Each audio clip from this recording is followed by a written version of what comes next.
नाज़रीन, चाइना ने इंतहाई फंटास्टिक कारकर्दगी दिखाई है पोल्यूशन और एयर क्वालिटी लेवल्स पे, और हम ये देखते हैं कि हम इस वक्त पाकिस्तान क्लाइमेट चेंज के हवाले से सफ़र करने वाला 8वां सबसे ज़्यादा मुल्क है, और हम बात करते हैं कि हमें हमसाए जो हमारा भारत हमसाया उसकी वजह से हम कुछ कंट्रीब्यूटर होते हैं, और हमने इसके बारे में इसकी सच्चाई भी बयान की कि पाकिस्तान में क्या वो फैक्टर्स हैं जिनकी वजह से स्मॉग लेवल्स इतने हाई हैं।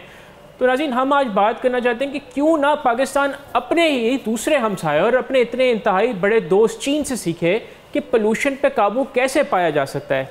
तो पहले तो हमें देखना है कि नाज़रीन चाइना ने किस तरह इस क्राइसिस से जो अपने आप को निकाला। सबसे चाइना ने जो ज़बरदस्त काम किया कि वहाँ पे भी जिस तरह हमने उस दिन आपको प्रोग्राम बताया कि लाहौर का जो स्मॉग है वो उसका 65 से 70% जो उसकी कॉज है वो फ्यूल एग्जॉस्शन है। तो चीन में भी क्योंकि डेवलपमेंट और जब गाड़ियाँ बढ़ गई तो उसकी फ्यूल एग्जॉस्शन से वहाँ की एयर क्वालिटी मुतासर हुई। उन्होंने वहाँ पे ये किया कि उन्होंने सबसे पहले पब्लिक ट्रांसपोर्ट पे काम किया। आज अगर दुनिया का सबसे बेहतरीन रेलवे का निज़ाम है पूरी दुनिया में, चाहे वो फास्ट ट्रेन हों, इंटरसिटी ट्रेन हों, या पूरा रेलवे का जो जाल है इतने बड़े पैमाने पे, वो चीन ने किया। नाज़रीन, उसके बाद उन्होंने लो एमिशन जोन्स बनाए और फिर उन्होंने व्हीकल रिस्ट्रिक्शंस लगाई, जिससे जो PM 2.5 लेवल्स थे, जो सबब था चीन में मिलियंस ऑफ डेथ्स का, उन्होंने उसको काबू किया। इकोनॉमिक हब उसको बीजिंग को कह सकते हैं। और फिर उन्होंने जो है इकोनॉमिक चैलेंजेस भी अपने एड्रेस किए as well as the pollution challenges.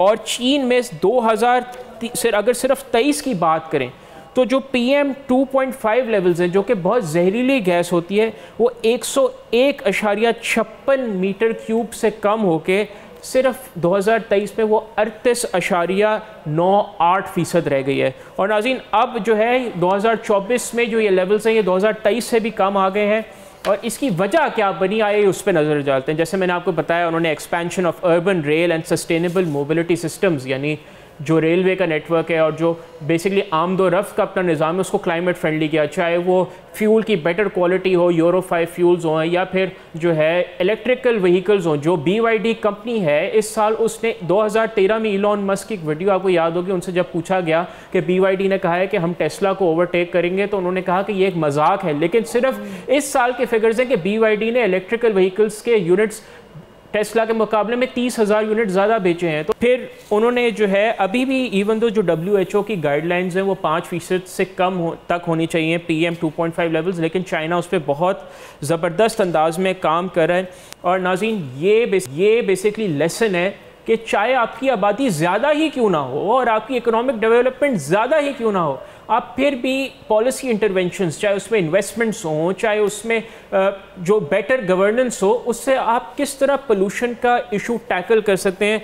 तो यहाँ पे यही बात है कि जो चाइना का जो मॉडल, चाहे वो इकोनॉमिक मॉडल हो या पोल्यूशन कंट्रोल का मॉडल हो, वो पाकिस्तान को क्यों नहीं अडॉप्ट करना चाहिए? बिल्कुल पाकिस्तान को करना चाहिए। हम चाइना से कई चीज़ें लेते हैं, in fact everything from the shoes you are wearing till this pen, हर एंटायर वर्ल्ड आप देखेंगे सारी सप्लाई चेन चाइना से ही बेसिकली इनिशिएटिव।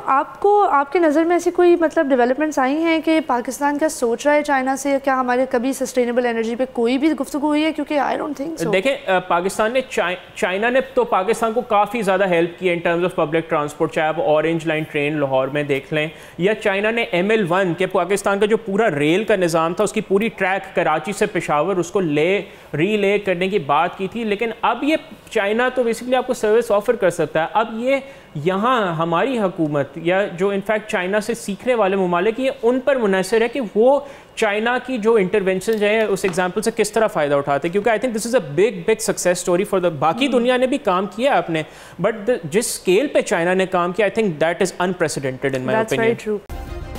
सब्सक्राइब करें और बेल दबाएं ताकि कोई खबर रह न जाए।